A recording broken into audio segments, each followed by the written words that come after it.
ବନ୍ଧୁଗଣ ଓମ୍ ସାଇରାମ। ବନ୍ଧୁଗଣ, ମୁଁ ଯେମିତି କଥା ଦେଇଥିଲି ଆପଣଙ୍କୁ ସାଇ ପରିବାର ଚ୍ୟାନେଲରେ ମୁଁ ଯେତେ ଆମର କୋଣ ଅନୁକୋଣରେ ସାଇ ମନ୍ଦିର ଅଛି ସବୁ ସାଇ ମନ୍ଦିରର ଭିଡ଼ିଓ କରିବି ଆଉ ଆପଣମାନଙ୍କୁ ବାବାଙ୍କର ଅନୁଭୂତି, ବାବାଙ୍କ ମହିମା ସବୁ ଜିନିଷ ସେୟାର କରିବି ଆପଣଙ୍କ ସାଙ୍ଗରେ। ମୁଁ ଆଜି ଆସିଛି ସାଇ ମନ୍ଦିର ଜୟଦେବ ବିହାର। ଜୟଦେବ ବିହାର ସାଇ ମନ୍ଦିର ଆଜି ଦର୍ଶନ କରିବା ବାବାଙ୍କୁ,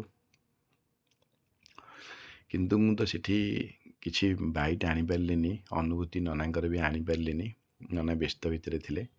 ନେକ୍ସଟ ଯେଉଁ ସାଇ ମନ୍ଦିର ନିଶ୍ଚିନ୍ତ ଚେଷ୍ଟା କରିବି କିଛି ଅନୁଭୂତି ଆପଣଙ୍କ ସାଙ୍ଗରେ ସେୟାର କରିବା ପାଇଁ।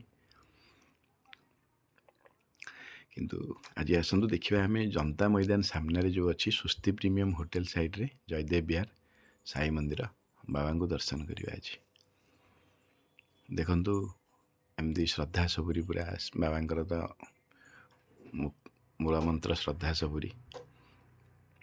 ସମସ୍ତଙ୍କ ପାଇଁ ବାବାଙ୍କ ମନରେ ବହୁତ ହି ସ୍ନେହ ଶ୍ରଦ୍ଧା ଥାଏ। କିଛି ଛୋଟ ବଡ଼ କିଛି ନଥାଏ ବାବାଙ୍କ ପାଖରେ। ବାବାଙ୍କ ପାଖରେ ସମସ୍ତେ ସମାନ। ମୁଁ ତ ନିଜେ ଅନୁଭବୀ, ମୁଁ ନିଜେ ଅନୁଭବ କରିଛି ବାବାଙ୍କର ଲୀଳା, ବାବାଙ୍କ ଅନୁଭୂତି ମୁଁ କେବେ ନିଶ୍ଚିନ୍ତ ସେୟାର କରିବି ଆପଣମାନଙ୍କ ସାଙ୍ଗରେ। ମୁଁ ଆଜି ନନାଙ୍କୁ ରିକ୍ୱେଷ୍ଟ କରିଥିଲି, କିନ୍ତୁ ନନା ବ୍ୟସ୍ତତା ଭିତରେ କିଛି କହିପାରିନଥିଲେ ବାବାଙ୍କ ଅନୁଭୂତି। ଦେଖନ୍ତୁ ବାବାଙ୍କୁ ଦେଖନ୍ତୁ, ବାବାଙ୍କୁ କେମିତି ପୁରା ବାବାଙ୍କ କୋମଳ ନୟନରେ ଯେମିତି ଭକ୍ତମାନଙ୍କୁ ପୁରା ଅନେଇକିରି ଅଛନ୍ତି ବାବା, ତାଙ୍କ କରୁଣ ଦୃଷ୍ଟି ପକାଇବା ପାଇଁ। ଭକ୍ତିର ସହକାରେ ଆପଣ ମନ୍ଦିରରେ ଜୟଦେବ ବିହାର ସାଇ ମନ୍ଦିରରେ ଯାଇ ଆପଣ ବାବାଙ୍କ ଆଗରେ ଠିଆ ହେଇଗଲେ, ଆପଣ ଅନେଇ ଦେଲେ ବାବାଙ୍କୁ, ଭକ୍ତି ଆପେ ଆପେ ପଳେଇ ଆସିବ। ବାବାଙ୍କ ମୂର୍ତ୍ତିରେ ସେଠି ଏମିତି ଅଛି, ଦେଖନ୍ତୁ ଦ୍ୱାରିକାମୟୀ ବାବାଙ୍କ ଫଟୋ ଦର୍ଶନ କରନ୍ତୁ। ଜୟଦେବ ବିହାର ସ୍ୱସ୍ତି ପ୍ରିମିୟମ୍ ହୋଟେଲ ସାଇଟ୍ରେ ସାଇ ମନ୍ଦିର ଦର୍ଶନ କରନ୍ତୁ ବାବାଙ୍କୁ। ଦେଖନ୍ତୁ, ଆଉ ପାଲିଙ୍କି ଯାତ୍ରା ଆଜି ଗୁରୁବାର ଥିଲା, ପାଲିଙ୍କି ଯାତ୍ରା ହେବ ବୋଲି ମଧ୍ୟ ପ୍ରିପେୟାର ଚାଲିଥିଲା। ମୁଁ ଲାଷ୍ଟରେ ଛୋଟିଆ ପ୍ରିପେୟାର ଚାଲିଥିଲା, ଆରମ୍ଭ ହେଇନଥିଲା। ମୁଁ ଭିଡ଼ିଓଟେ ନେଇଯାଇଥିଲି। ଦେଖନ୍ତୁ ବାବାଙ୍କୁ ଦର୍ଶନ କରନ୍ତୁ। ଓମ୍ ସାଇରାମ। ବାବାଙ୍କୁ ଦର୍ଶନ କରନ୍ତୁ। ଦେଖନ୍ତୁ ବାବାଙ୍କ ଚକ୍ଷୁ କେମିତି କୋମଳ ନୟନରେ ଅନେଇଛନ୍ତି ତାଙ୍କ ଶ୍ରଦ୍ଧାଳୁ, ତାଙ୍କ ଭକ୍ତମାନଙ୍କ ପାଇଁ।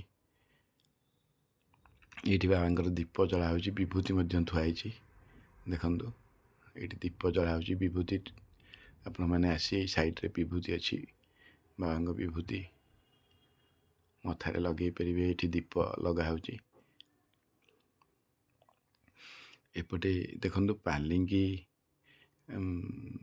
ଯାତ୍ରା ପାଇଁ ଏମିତି ଦ୍ୱାରିକାମୟୀ ବାବାଙ୍କ ଫଟୋ ଆଣି ରଖାହେଉଛି, ଫୁଲମାଳ ଦିଆହେଉଛି।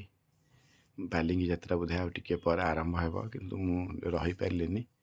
ନଥିଲେ ନିଶ୍ଚିନ୍ତ ପାଲିଙ୍କି ଯାତ୍ରାର ଭିଡ଼ିଓଟି ରଖିଥାନ୍ତି, ଦେଖେଇଥାନ୍ତି ଆପଣଙ୍କୁ। ଦେଖନ୍ତୁ ନନା ଆମର, ଦେଖନ୍ତୁ ଏଇପଟେ ଯେଉଁ ଏମିତି ରାସ୍ତା, ଦେଖନ୍ତୁ ସେଇପଟୁ ଆସିଲା ବେଳେ ଲେଫ୍ଟ ବେଳେ ଏମିତି ରାସ୍ତାରେ ଆଇଲେ ଏଇଠି ପୁରା ରୋଡ଼ ଉପରେ ସାଇ ମନ୍ଦିର। ଫୁଲମାଳ ବାବାଙ୍କ ଉପରେ, ବାବାଙ୍କ ପାଲିଙ୍କିରେ ଦିଆହେବ ବୋଲି। ବାବାଙ୍କ କରୁଣା ଦୃଷ୍ଟି ଏମିତି ସମସ୍ତ ଭାରତରେ ଥିବା ସମସ୍ତ ସାଇ ପରିବାର, ସାଇ ଭକ୍ତ ସମସ୍ତଙ୍କ ଉପରେ ବାବାଙ୍କ କରୁଣା ଦୃଷ୍ଟି ଏମିତି ରହିଥାଉ, ଏତିକି ପ୍ରାର୍ଥନା ବାବାଙ୍କ ପାଖରେ। ବନ୍ଧୁଗଣ, ଯଦି ଭିଡ଼ିଓଟି ଭଲ ଲାଗିଥିବ ସବସ୍କ୍ରାଇବ୍ କରିଦେବେ, ଲାଇକ୍ କରିଦେବେ, ସେୟାର କରିଦେବେ। ଓମ୍ ସାଇରାମ।